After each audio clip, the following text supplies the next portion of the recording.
నమస్తే అండి. Welcome to my channel 2 voices 1 story. ఎవరైనా ఫస్ట్ టైం మా ఛానల్ చూస్తున్నట్లు అయితే మా కంటెంట్ నచ్చితే సబ్స్క్రైబ్ చేసుకోండి. బెల్ ఐకాన్ క్లిక్ చేస్తే మా వీడియోస్ వెంటనే మీకు వచ్చేస్తాయి. పాయసం గిన్నె అందుకున్న దశరథుడు తన అంతఃపురంలోకి వెళ్ళి తన ముగ్గురు రాణులకి జరిగింది చెప్పారు. ఆ రాణులు ముగ్గురు కౌసల్య, సుమిత్ర, కైకేయి చాలా సంతోషించారు. ఆ రాణులు ఎంతగానో సంతోషించి, అయితే ఆ గిన్నెలోని పాయసం వెంటనే మాకు పంచండి అని దశరథ మహారాజుని వేడుకున్నారు. అప్పుడు మహారాజు ఆ గిన్నెలోని పాయసంలో సగం తన మొదటి రాణి కౌసల్యకి ఇచ్చారు. ఆ తర్వాత మిగిలిన దానిలో సగం కైకేయికి, మిగిలిన సగం సుమిత్రకి ఇచ్చారు. ఆ ముగ్గురు రాణులు పాయసాన్ని ఒకేసారి తాగారు. ఆ పాయసం తీసుకున్న కొద్ది రోజులకి వాళ్ళు గర్భవతులయ్యారు. ఆ దశరథ మహారాజు చాలా సంతోషించారు. వాళ్ళు భగవంతునికి ఎంతో కృతజ్ఞతలు తెలియజేశారు. రాణులు గర్భవతులైన విషయం వారి రాజగురువైన వశిష్ఠునికి తెలియజేశారు. ఆయన కూడా ఎంతగానో సంతోషించారు. ఒకానొక మంచి ముహూర్తంలో ఆ ముగ్గురు రాణులు పండంటి మగపిల్లలు నలుగురికి జన్మ ఇచ్చారు. రాజవైద్యుడు ఈ విషయాన్ని దశరథ మహారాజుకి చెప్పారు. ఆ శుభవార్త విన్న దశరథ మహారాజు ఎంతగానో సంతోషించారు. ఆయన ఆనందానికి అవధుల్లేవు. ఈ వార్త విన్న వశిష్ఠులు ఆ నలుగురు రాజకుమారులకి తన దీవెనలతో పాటు వారి పేర్లు కూడా పెట్టారు. మొదట వశిష్ఠులు కౌసల్యాదేవి మందిరానికి వెళ్ళి మొదటి బిడ్డ అయిన రాముణ్ణి చూశారు.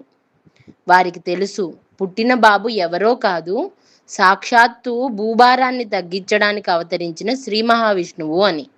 తరువాత కైకేయి మందిరానికి వెళ్ళి భరతుడిని చూశారు.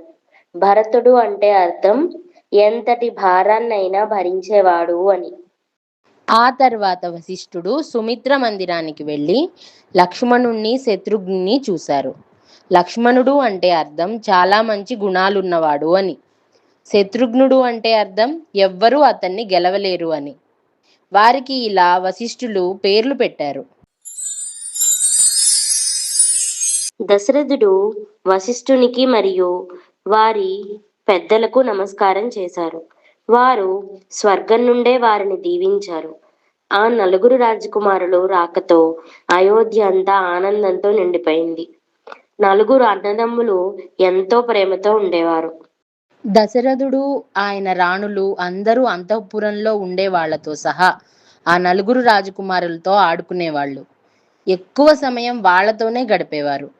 వారి ముద్దు ముద్దు మాటలకి లోకాన్నే మైమరిచిపోయేవాళ్ళు. లేక లేక కలిగిన పిల్లలు కావడంతో వారి చిన్న చిన్న పనులు కూడా వాళ్ళని ఎంతో మురిపిస్తూ ఉండేవి. దశరథ మహారాజు రాజకుమారులు పెరగడం, వారి ధైర్య సాహసాలు, వారు ఇతరులకు ఇచ్చే గౌరవం చూసి ఎంతగానో ఆనందించారు. రాజకుమారులు అంతఃపురం అంతా తిరుగుతూ అందరితో ఆడుకునేవారు. దశరథుడు ఆ నలుగురు పిల్లల్ని సమానంగా చూసేవారు. అయినా కూడా రాముడి మీద కాస్త ఎక్కువ ప్రేమ ఉండేది. అందరికీ అంతే, రాణులు కూడా అలానే చూసేవారు. అందరూ రాముడంటే కాస్త ఎక్కువ ప్రేమ చూపించేవారు. ఎందుకంటే రాముడు ప్రేమమూర్తి. రాముడంటే రమింపజేసేవాడు, అందరి హృదయాల్లో రమించేవాడు అని అర్థం. రమించడం అంటే తిరిగేవాడు కాబట్టి అందరితో నిలిచి ఆత్మారాముడయ్యాడు. కాలం గడుస్తుంది. నలుగురు పిల్లలు కాస్త పెద్దయ్యారు.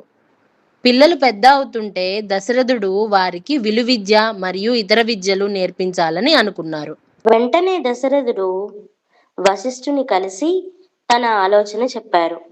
ఆయన అంగీకరించి వారికి అన్ని విద్యలు నేర్పించాలని అనుకున్నారు. మొదట వారికి ధనుర్విద్య నేర్పించడం ఆరంభించారు.